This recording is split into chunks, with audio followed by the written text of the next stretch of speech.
Because Drew also asked something really interesting. He has, because I have a live chat here on the right that you cannot see right now, but he asked, can you ask Chris what he thinks about vegans leaning on the one and only argument that the plant-based diet is the only diet proven to reverse heart disease? Do you have an opinion on that? Okay, yeah. Okay. No worries. That is effectively true-ish, as a result of the fact that no one has put in the time and money to study the ability of any other diet to reverse heart disease, and so it's not entirely true. So like Dean Ornish's diet isn't actually, none of the diets that have been studied have been 100% vegan. So like even I think this is best done with Caldwell Esselstyn's diet, but he, and I think I have his book here. Yeah, it's going down. I like it. So so Caldwell Esselstyn is one of the key guys here who has shown that his approach can reverse heart disease, but his diet is not 100% vegan, and it's also, his approach isn't all dietary. Like he uses, if anyone doesn't get their cholesterol under 150 milligrams per deciliter on his diet, he adds statins, and so it's really like. If you look at everything else that reverses the risk of heart disease, okay, so like where is most of the data on heart disease prevention and / kind of reversal? Most of it is on cholesterol lowering drugs. Like almost all of it is on cholesterol lowering drugs.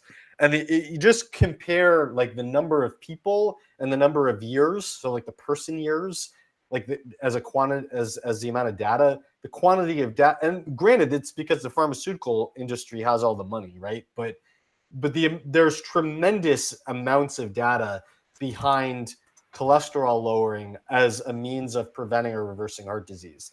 And I think you can and should add a lot of nuances to that point, but I don't want to at this moment. We can if you want to, but let's just take that as a starting point.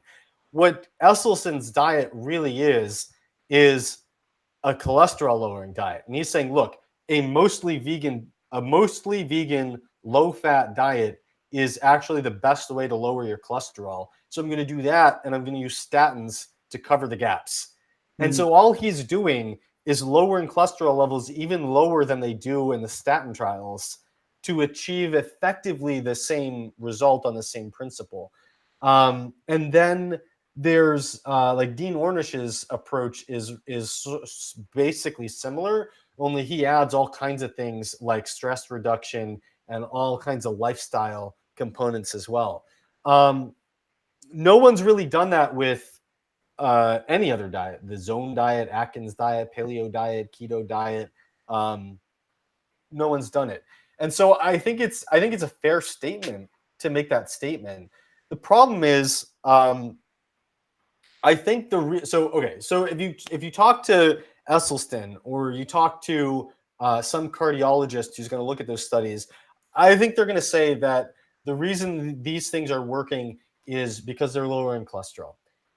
When I look at it, I have a more sophisticated view of the whole cholesterol relationship. I look at that and I say, well, I think what they're doing is they're protecting the things that carry cholesterol from being damaged, because I think that's the key culprit in heart disease.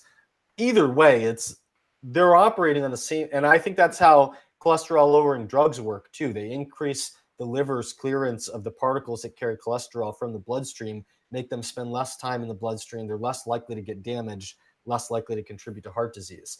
And there's all kinds of things like I think those drugs are overprescribed and there are too many people are on them, et cetera, et cetera. That's kind of besides the point. So these diets are working along the same principle. The question is, if you put someone on a different diet, but you also had the same effect on their cholesterol metabolism, are you going to achieve the same result? Well, I think almost certainly you are going to. If you put someone on a paleo diet and you tell them you shouldn't care if your cholesterol goes to 300, you're probably not going to have that effect. But if you put someone on a paleo diet and you say, okay, we're going to manage your cholesterol levels with diet and exercise and lifestyle interventions and pharmacology if necessary, like Esselstyn does, I think you probably are going to see that. At the end of the day, no one has shown a head-to-head comparison of a vegan diet and any other health conscious diet in its ability to prevent or reverse heart disease. So it's kind of like it's a valid statement, but it's not a very good point, because there's no evidence that it's actually superior in that ability to any other health conscious diet.